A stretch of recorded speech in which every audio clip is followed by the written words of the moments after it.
terjadi di era reformasi. Dan aneh bin ajaibnya, kita tidak kembali kepada khitab bangsa kita di Pancasila saat reformasi. Kita gulirkan begitu saja. Waktu zaman Pak Taufik Kemas barulah mulai digulirkan, tetapi menimbulkan pro kontra karena apa? Namanya yaitu 4 pilar bangsa. Begitu Pak Taufik Kemas meninggal, lah ini agak kendor lagi kan gitu, hingga lahirlah BPIP. Nah di sini sebenarnya BPIP ini selaku motor atau bidang atau badan yang hendak menggerakkan tentang Pancasila kita kan gitu loh, supaya bisa sejajar dengan BIN kan gitu, atau sejajar dengan BNPT kan gitu ya.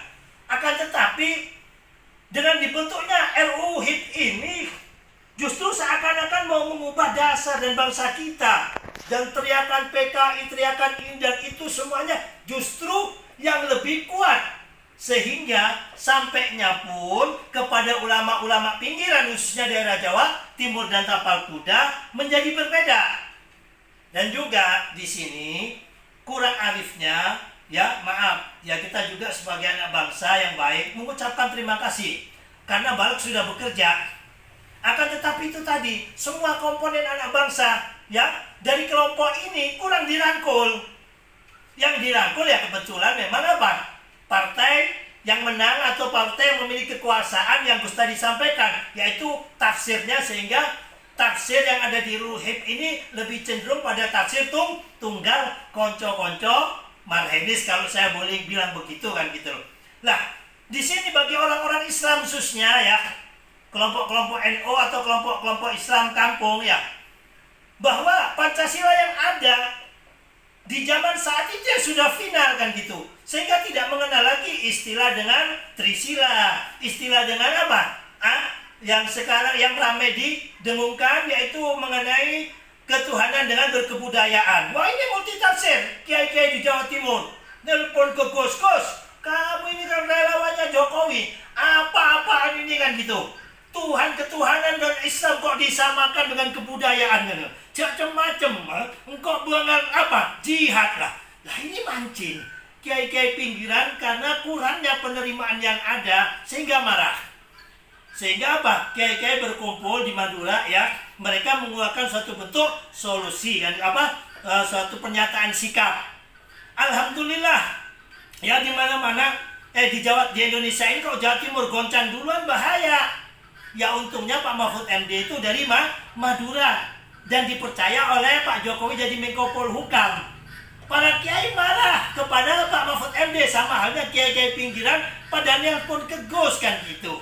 Akhirnya ditampung, lalu Pak Mahfud MD menyampaikan kepada Presiden Jokowi.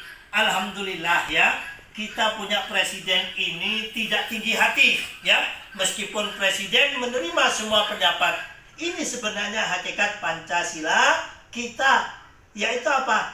Menerima semua masukan dan pendapat atau musyawarah menuju mufakat.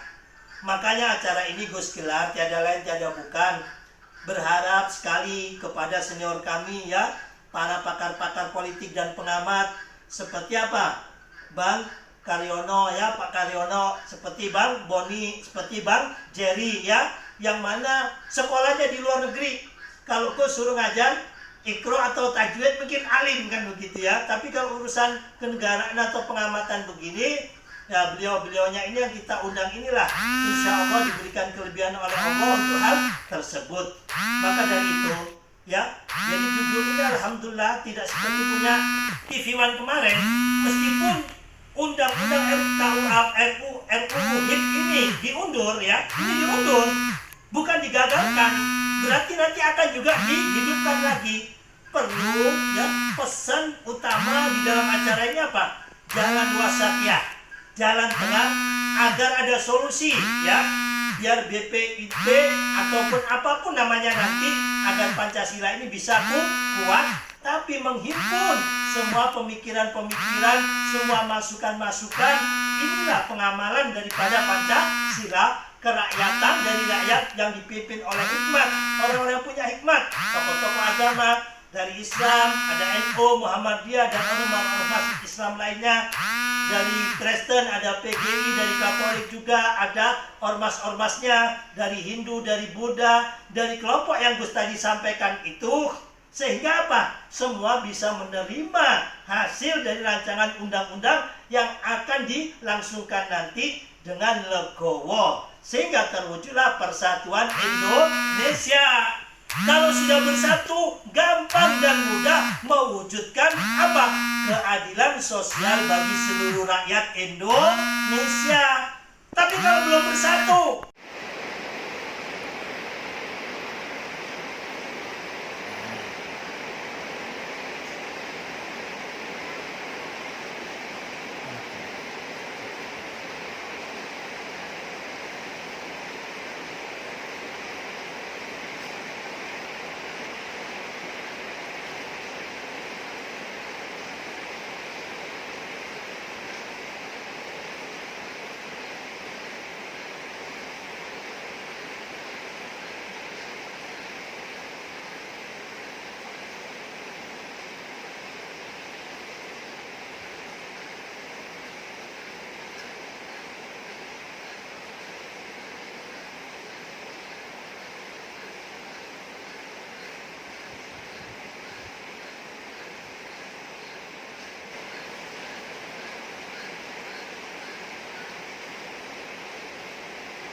betul.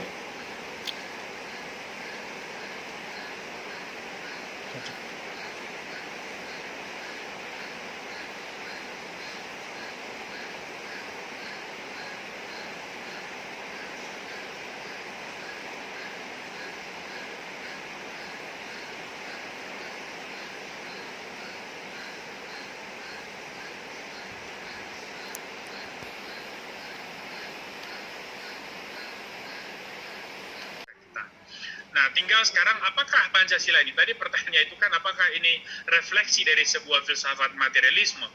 Saya kira ini akan menjadi perdebatan yang panjang ya, dan tidak akan banyak orang yang akan mau tahu dengan itu. Tetapi saya mau menegaskan bahwa saya lebih kepada posisi sebagai seorang esensialis. Saya melihat Pancasila ini abstraksi dari keluhuran nilai-nilai agama, budaya, nilai-nilai sosial yang ada di Indonesia dari Sabang sampai Merauke. Maka ketika kita bicara soal Pancasila, kita juga bicara soal nilai-nilai keagamaan, abstraksi dan transendensi dari nilai-nilai keagamaan, nilai-nilai budaya dan sebagainya. Jadi semua itu tidak bisa dibenturkan. Dan Pancasila sudah merangkum semua itu, sehingga Pancasila ini berlaku untuk semua kelompok agama, kelompok sosial, kelompok budaya dan sebagainya. Nah, di situ dulu, dan sebagai saya bilang tadi, kalau starting point-nya adalah kita melihat Pancasila sebagai konsep yang dasarnya itu adalah filsafat esensialis, maka Pancasila harus dilihat sebagai esensi dari keseluruhan keragaman nilai yang ada di Republik ini. Maka tidak ada kelompok yang bisa mengklaim diri sebagai yang paling berkuasa atas yang lain. Maka tidak ada lagi hegemoni, tidak ada lagi meta narasi di dalam proses berbangsa, karena Pancasila sudah menjadi satu kebulatan nilai yang memang menjadi acuan, referensi dari seluruh tindakan sosial, politik, ekonomi, budaya sebagai sebuah negara bangsa. Saya kira di situ poinnya. Ya, saya nggak terlalu yang lain. Nah, bagi saya dengan munculnya ini, saya nggak tahu ini apa tujuannya. Publik lagi menunggu apa tujuannya, apa planningnya gitu loh, sehingga ini diobok-obok. Saya mau katakan, jangan pernah mempreteli Pancasila, jangan pernah kita mempreteli dan mengamputasi ke Pancasila. Kata amputasi berarti itu lebih sangat sangat berbahaya kalau kita mengamputasi Pancasila sebagai dasar. Ada yang mengatakan oke lah, ideologi, dan saya juga mendorong BPIP perkuatlah BPIP gitu dengan paham-paham seperti yang Gus lakukan kan, bagaimana memberikan coklat kepada anak-anak kemarin kan di video saya nonton, saya kagum. Kenapa? Menghafal Pancasila gitu loh. Dan ke depan perlu juga untuk anggota DPR RI legislatif untuk masuk ke DPR ke Senayan harus menguasai Pancasila 5 sila. Kalau perlu dihafal. Nggak perlu butir-butirnya gitu. Nggak perlu yang butir-butir dihafal, tapi 5 Pancasila, dan coba nyanyikan lagu Garuda Pancasila. Akulah pendukungmu, Patriot Proklamasi. Ya kan, kita berjuang Pancasila dasar negara. Ya toh, di sana sudah yang ada musyawarah untuk bertikai, ya. Banyak partai-partai di era zaman reformasi ini gara-gara beda ketua umum, yang ketua umum lainnya kalah, hanya bikin partai yang lainnya. Ini bukan ajaran Pancasila, ya. Ajaran Pancasila itu apa? Musyawarah untuk mufakat. Demikian yang dapat gue sampaikan, ya. Kurang lebihnya mohon maaf. Mari kita sama-sama simak pemikiran-pemikiran dari saudara-saudara kita yang luar biasa ini, dari Bang Karyono, dari Bang Jerry, dan juga dari kakak kami, ya, Bang Boni Hagen. Terima kasih untuk narasumber semuanya. Mari kita rekam ini semuanya, kita sampaikan ke atas. Mudah-mudahan jalan tengah atau solusi ini bisa diterima oleh yang menolak, baik NU, Muhammadiyah maupun MUI kan gitu, atau ormas-ormas Islam yang lainnya, dan juga bisa diterima masukan-masukan ini oleh teman-teman balik yang membuat undang-undang. Demikian dari kami. Mari sama-sama kita nawaitu ibadah hubul waton minal iman dalam waktu sejam 2 jam ini untuk mendengarkan para narasumber. Tujuannya tiada lain tiada bukan agar kita semuanya bisa ngerti dan paham terhadap kebangsaan kita. Dan kalau kita sudah ngerti dan paham, mari kita sampaikan kepada orang-orang yang nyebar hoax ataupun menyalah tafsirkan, ya, sehingga kita bisa berbuat untuk menjadi pahlawan bangsa, tidak harus menjadi menenteng senjata ataupun jadi DPR MPR. Demikian dari kami, terima kasih. Wassalamualaikum warahmatullahi wabarakatuh. Merdeka! Salam merah putih, salam Pancasila. Merdeka! Alhamdulillah, berkat izin, ridho, serta inayah dari Allah Ta'ala, pada siang hari ini kita dapat berkumpul bersama dalam rangka ngaji atau diskusi kebangsaan yang berkaitan dengan RUU HIP. Nah, kemarin waktu Gus bikin daripada tema ini, itu sudah dapat wisik kan gitu kan. Di samping wisik dan juga lihat gejala-gejala yang ada, khususnya di Jawa Timur kan begitu. Wah, ini kayaknya bisa-bisa nggak jadi RUU HIP ini. Maka perlu ada jalan tengah agar bisa terjadi kan gitu. Akan tetapi alhamdulillah Allah menjaga Indonesia kita, ya, dengan memiliki presiden semacam Presiden Jokowi dan juga Pak Mahfud MD. Gue secara pribadi, ya, maupun secara organisasi mengucapkan terima kasih kepada Presiden Jokowi yang mana bisa menerima atau mengambil inisiatif agar di masa new normal ini tidak terjadi kegaduhan. Sebelumnya kami ucapkan selamat datang dan juga terima kasih kepada para narasumber semuanya, kepada dulurku, ya, yang dari Jawa Timur ini, Romo Beni, dan juga Bang Jerry yang ganteng awet muda ini, dan juga senior kita siapa, Pak Boni Hagen, ya, senior pakar politik kita, dan juga pakar politik kita satunya senior kita yaitu Bang Karyono Wibowo, ya. Dan juga di sini ada salam takdim dan permohonan maaf dari profesor kita, ya, Bapak Profesor Indria Samigo, karena beliaunya lagi check up paru-parunya nggak enak kan gitu. Dia bilang diupayakan bisa mengikuti tapi kayaknya nggak bisa kan gitu sebab masih di rumah sakit. Jadi salam kepada Bang Boni, Bang Karyono, dan juga semua narasumber, ya, dan juga peserta. Insya Allah gabung di lain waktu. Teman-teman sekalian, para narasumber semuanya yang kami cinta sayangi, kenapa judul ini kita ambil jalan tengah? Jalan tengah dalam bahasa kami yaitu wasatiyah, ya. Bagaimana kita selaku anak bangsa, khususnya teman-teman di balik ini, bisa mengambil jalan tengah pemikiran-pemikiran dari kelompok-kelompok yang ada.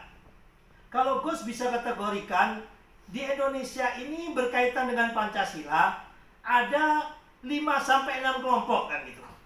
Kelompok yang pertama yaitu kelompok nasionalis jati atau nasionalis Tulen, kelompok Marhanis Lawas ya, sama PNI Lawas kan gitu. Nah ini tekstual banget terhadap pemikiran Pak Karno kan gitu loh, terhadap Pancasila ini. Terus kedua, kelompok-kelompok Islam moderat ya, kelompok NU dan Muhammadiyah, terlebih-lebih kami bicara dari kelompok NU kan gitu. Yang mana para kiai-kiai pinggiran, kiai-kiai desa itu mengikuti daripada guru-gurunya. Mate odi apa cang kiai kan gitu. Mati hidup apa kata kiai. Bagi kelompok kami NU ya, bahwa Pancasila dan NKRI sudah final sesuai dengan hasil keputusan yang ada waktu muktamar atau munas NU di situ Bondoh, zamannya apa? Kiai Ahmad Siddiq dan juga Gus Dur waktu itu. Ya, terus kelompok yang ketiga yaitu kelompok-kelompok yang hendak mengubah bangsa ini dengan menggunakan topeng agama atau kelompok-kelompok ideologis transnasional. Nah, mencoba mengair di air keruh, terlebih-lebih hal yang semacam ini kan begitu. Mereka berada di mana-mana pasca reformasi. Ada yang di partai ya, ada yang di ormas-ormas yang ada, khususnya di ormas HTI. Terus kelompok keempat, yaitu kelompok orang-orang partai, yang mana mereka itu tidak berpikir tentang ideologi. Yang penting deal-dealannya apa kan gitu loh ya. Kalau ini saya loloskan ya, deal-dealannya apa kan gitu loh. Kalau nggak diloloskan, takut menterinya dicopot. Nah ini yang repot kan gitu, kelompok bunglon ini kan gitu ya. Terus kelompok yang kelima, yaitu kelompok anak-anak muda, yang mana pasca era reformasi dengan kejatuhan Pak Harto ini, Pancasila dianggap produknya Pak Harto karena terlalu dipolitisasi. Ya, sama halnya waktu zaman Orde Baru. Semua yang bicara tentang nasionalisme ya kan dicap PKI kan gitu. Marhenis aja kurang-kurang dikit-dikit ya kan, itu ono konco-konco KBM hampir dicap PKI juga kan gitu loh. Nah ini yang terjadi di era reformasi. Dan aneh bin ajaibnya,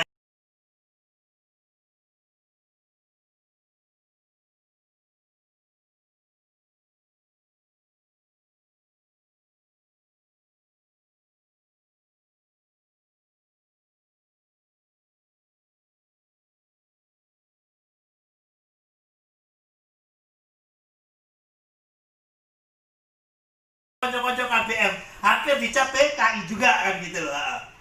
Nah ini yang terjadi di era reformasi. Dan aneh bin ajaibnya, kita tidak kembali kepada khito bangsa kita di Pancasila saat reformasi. Kita gulirkan begitu saja. Waktu zaman Pak Taufik Kemas barulah mulai digulirkan, tetapi menimbulkan pro kontra karena apa? Namanya yaitu 4 pilar bangsa. Begitu Pak Taufik Kemas meninggal, lah ini agak kendor lagi kan gitu. Hingga lahirlah BPIP. Nah di sini sebenarnya BPIP ini selaku motor atau bidang atau badan yang hendak menggerakkan tentang Pancasila kita kan gitu loh. Supaya bisa sejajar dengan BIN kan gitu, atau sejajar dengan BNPT kan gitu ya. Akan tetapi dengan dibentuknya RUU HIP ini justru seakan-akan mau mengubah dasar dan bangsa kita. Dan teriakan PKI, teriakan ini dan itu semuanya justru yang lebih kuat. Sehingga sampainya pun kepada ulama-ulama pinggiran khususnya daerah Jawa Timur dan Tapal Kuda menjadi berbeda. Dan juga di sini kurang arifnya ya, maaf ya, kita juga sebagai anak bangsa yang baik mengucapkan terima kasih karena balik sudah bekerja. Akan tetapi itu tadi, semua komponen anak bangsa ya dari kelompok ini kurang dirangkul. Yang dirangkul ya kebetulan memang apa? Partai yang menang atau partai yang memiliki kekuasaan yang Gus tadi sampaikan, yaitu tafsirnya, sehingga tafsir yang ada di RUHIP ini lebih cenderung pada tafsir tunggal konco-konco marhenis, kalau saya boleh bilang begitu kan gitu loh. Nah, di sini bagi orang-orang Islam khususnya ya, kelompok-kelompok NU atau kelompok-kelompok Islam kampung ya, bahwa Pancasila yang ada di zaman saat itu yang sudah final kan gitu, sehingga tidak mengenal lagi istilah dengan Trisila, istilah dengan apa? Yang sekarang yang ramai didengungkan yaitu mengenai ketuhanan dengan berkebudayaan. Wah, ini multitafsir. Kiai-kiai di Jawa Timur nelpon ke Gus, kamu ini kan relawannya Jokowi, apa-apaan ini kan gitu. Tuhan, ketuhanan dan Islam kok disamakan dengan kebudayaan gitu. Macam-macam, engkau buangan apa? Jihad lah. Nah, ini mancing kiai-kiai pinggiran karena kurangnya penerimaan yang ada sehingga marah. Sehingga apa? Kiai-kiai berkumpul di Madura ya, mereka mengeluarkan suatu bentuk solusi kan suatu pernyataan sikap. Alhamdulillah ya, di mana-mana di Indonesia ini kalau Jawa Timur goncang duluan bahaya. Ya untungnya Pak Mahfud MD itu dari Madura dan dipercaya oleh Pak Jokowi jadi Menko Polhukam. Para kiai marah kepada Pak Mahfud MD, sama halnya kiai-kiai pinggiran pada nelpon ke Gus kan gitu. Akhirnya ditampung, lalu Pak Mahfud MD menyampaikan kepada Presiden Jokowi. Alhamdulillah ya, kita punya presiden ini tidak tinggi hati ya, meskipun presiden menerima semua pendapat. Ini sebenarnya hakikat Pancasila kita, yaitu apa? Menerima semua masukan dan pendapat atau musyawarah menuju mufakat. Makanya acara ini Gus gelar tiada lain tiada bukan, berharap sekali kepada senior kami ya, para pakar-pakar politik dan pengamat seperti apa? Bang Karyono ya, Pak Karyono, seperti Bang Boni, seperti Bang Jerry ya, yang mana sekolahnya di luar negeri. Kalau gue suruh ngajar Iqro atau tajwid mungkin alim kan begitu ya, tapi kalau urusan kenegaraan atau pengamatan begini ya, beliau-beliaunya ini yang kita undang inilah insya Allah diberikan kelebihan oleh Allah untuk hal tersebut. Maka dari itu ya, jadi judul ini alhamdulillah tidak seperti punya TV One kemarin, meskipun undang-undang RUU HIP ini diundur ya, ini diundur, bukan digagalkan, berarti nanti akan juga dihidupkan lagi. Perlu ya, pesan utama di dalam acara ini apa? Jalan wasatiyah, jalan tengah, agar ada solusi ya, biar BPIP ataupun apapun namanya nanti, agar Pancasila ini bisa kuat, tapi menghimpun semua pemikiran-pemikiran, semua masukan-masukan. Inilah pengamalan daripada Pancasila, kerakyatan dari rakyat yang dipimpin oleh hikmat, orang-orang yang punya hikmat, tokoh-tokoh agama dari Islam, ada NU, Muhammadiyah, dan ormas Islam lainnya.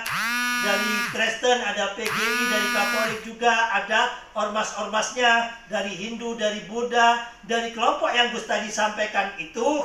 Sehingga apa? Semua bisa menerima hasil dari rancangan undang-undang yang akan dilangsungkan nanti dengan legowo. Sehingga terwujudlah persatuan Indonesia. Kalau sudah bersatu, gampang dan mudah mewujudkan apa? Keadilan sosial bagi seluruh rakyat Indonesia. Tapi kalau belum bersatu, salam merah putih, salam Pancasila, merdeka. Alhamdulillah, berkat izin ridho serta inayah dari Allah Ta'ala, pada siang hari ini kita dapat berkumpul bersama dalam rangka ngaji atau diskusi kebangsaan yang berkaitan dengan RUU HIP. Nah, kemarin waktu Gus bikin daripada tema ini, itu sudah dapat wisik kan gitu kan. Di samping wisik dan juga lihat gejala-gejala yang ada, khususnya di Jawa Timur kan begitu. Wah, ini kayaknya bisa-bisa nggak jadi RUU HIP ini. Maka perlu ada jalan tengah agar bisa terjadi kan gitu. Akan tetapi alhamdulillah Allah menjaga Indonesia kita ya, dengan memiliki presiden semacam Presiden Jokowi dan juga Pak Mahfud MD. Gus secara pribadi ya maupun secara organisasi mengucapkan terima kasih kepada Presiden Jokowi yang mana bisa menerima atau mengambil inisiatif agar di masa new normal ini tidak terjadi kegaduhan. Sebelumnya kami ucapkan selamat datang dan juga terima kasih kepada para narasumber semuanya. kepada dulurku ya yang dari Jawa Timur ini, Romo Beni, dan juga Bang Jerry yang ganteng awet muda ini, dan juga senior kita siapa? Pak Boni Hargan ya, senior pakar politik kita, dan juga pakar politik kita satunya senior kita yaitu Bang Karyono Wibowo ya. Dan juga di sini ada salam takdim dan permohonan maaf dari profesor kita ya, Bapak Profesor Indria Samigo, karena beliaunya lagi check up paru-parunya nggak enak kan gitu. Dia bilang diupayakan bisa mengikuti tapi kayaknya nggak bisa kan gitu sebab masih di rumah sakit.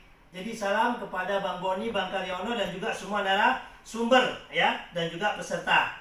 Insya Allah gabung di lain waktu.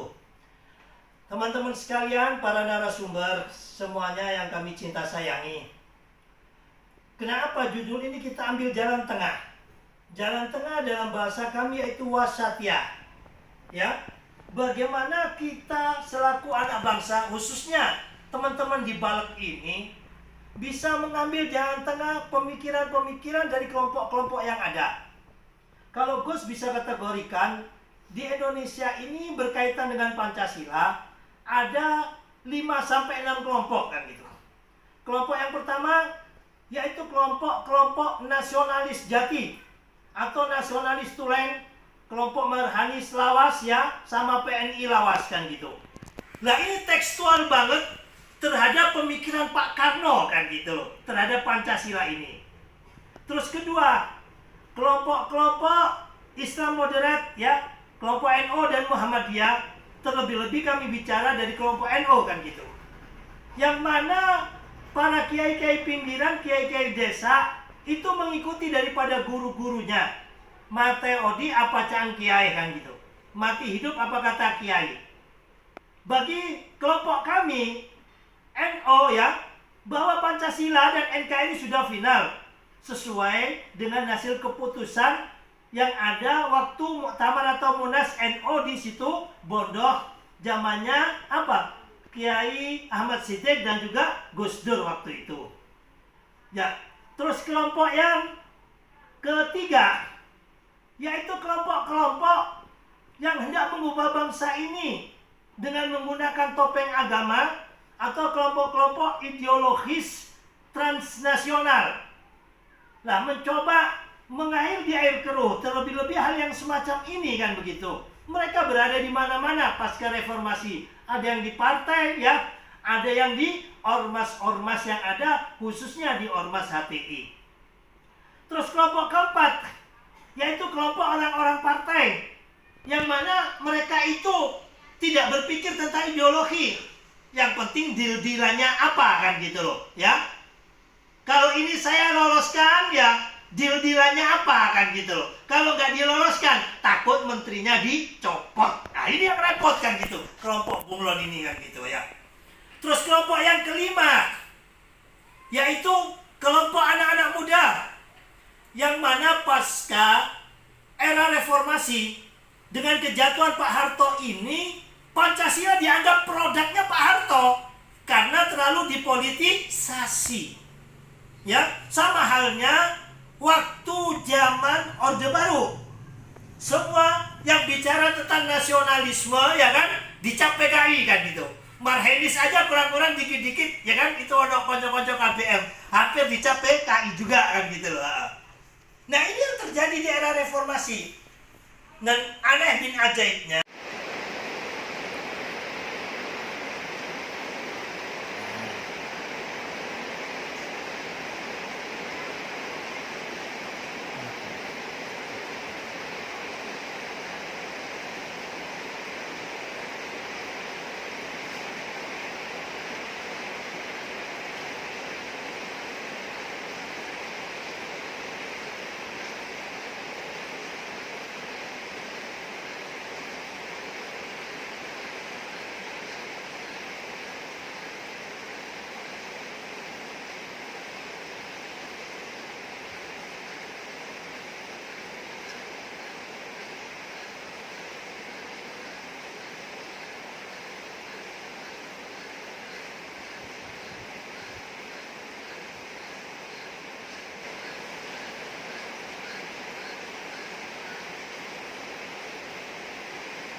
Betul.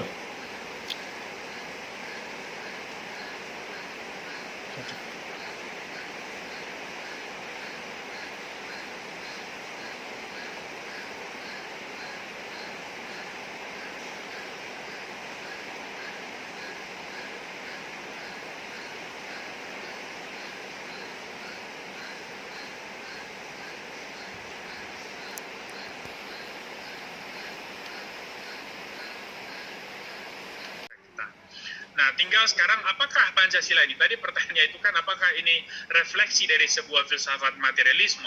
Saya kira ini akan menjadi perdebatan yang panjang ya, dan tidak akan banyak orang yang akan mau tahu dengan itu. Tetapi saya mau menegaskan bahwa saya lebih kepada posisi sebagai seorang esensialis. Saya melihat Pancasila ini abstraksi dari keluhuran nilai-nilai agama, budaya, nilai-nilai sosial yang ada di Indonesia dari Sabang sampai Merauke. Maka ketika kita bicara soal Pancasila, kita juga bicara soal nilai-nilai keagamaan, abstraksi dan transendensi dari nilai-nilai keagamaan, nilai-nilai budaya dan sebagainya. Jadi semua itu tidak bisa dibenturkan. Dan Pancasila sudah merangkum semua itu, sehingga Pancasila ini berlaku untuk semua kelompok agama, kelompok sosial, kelompok budaya dan sebagainya. Nah, di situ dulu, dan sebagai saya bilang tadi, kalau starting point-nya adalah kita melihat Pancasila sebagai konsep yang dasarnya itu adalah filsafat esensialis, maka Pancasila harus dilihat sebagai esensi dari keseluruhan keragaman nilai yang ada di Republik ini. Maka tidak ada kelompok yang bisa mengklaim diri sebagai yang paling berkuasa atas yang lain. Maka tidak ada lagi hegemoni, tidak ada lagi metanarasi di dalam proses berbangsa, karena Pancasila sudah menjadi satu kebulatan nilai yang memang menjadi acuan, referensi dari seluruh tindakan sosial, politik, ekonomi, budaya sebagai sebuah negara bangsa. Saya kira di situ poinnya. Ya, saya nggak terlalu yang ada musyawarah untuk bertikai, ya. Banyak partai-partai di era zaman reformasi ini gara-gara beda ketua umum, yang ketua umum lainnya kalah, hanya bikin partai yang lainnya. Ini bukan ajaran Pancasila, ya. Ajaran Pancasila itu apa? Musyawarah untuk mufakat. Demikian yang dapat gue sampaikan, ya. Kurang lebihnya mohon maaf. Mari kita sama-sama simak pemikiran-pemikiran dari saudara-saudara kita yang luar biasa ini, dari Bang Karyono, dari Bang Jerry, dan juga dari kakak kami ya, Bang Boni Hagen. Terima kasih untuk narasumber semuanya. Mari kita rekam ini semuanya, kita sampaikan ke atas. Mudah-mudahan jalan tengah atau solusi ini bisa diterima oleh yang menolak, baik NU, Muhammadiyah maupun MUI kan gitu, atau ormas-ormas Islam yang lainnya, dan juga bisa diterima masukan-masukan ini oleh teman-teman balik yang membuat undang-undang. Demikian dari kami, mari sama-sama kita nawaitu ibadah hubul waton minal iman dalam waktu sejam 2 jam ini untuk mendengarkan para narasumber. Tujuannya tiada lain tiada bukan agar kita semuanya bisa ngerti dan paham terhadap kebangsaan kita. Dan kalau kita sudah ngerti dan paham, mari kita sampaikan kepada orang-orang yang nyebar hoax ataupun menyalah tafsirkan, ya, sehingga kita bisa berbuat untuk menjadi pahlawan bangsa, tidak harus menjadi menenteng senjata ataupun jadi DPR MPR. Demikian dari kami, terima kasih. Wassalamualaikum warahmatullahi wabarakatuh. Merdeka!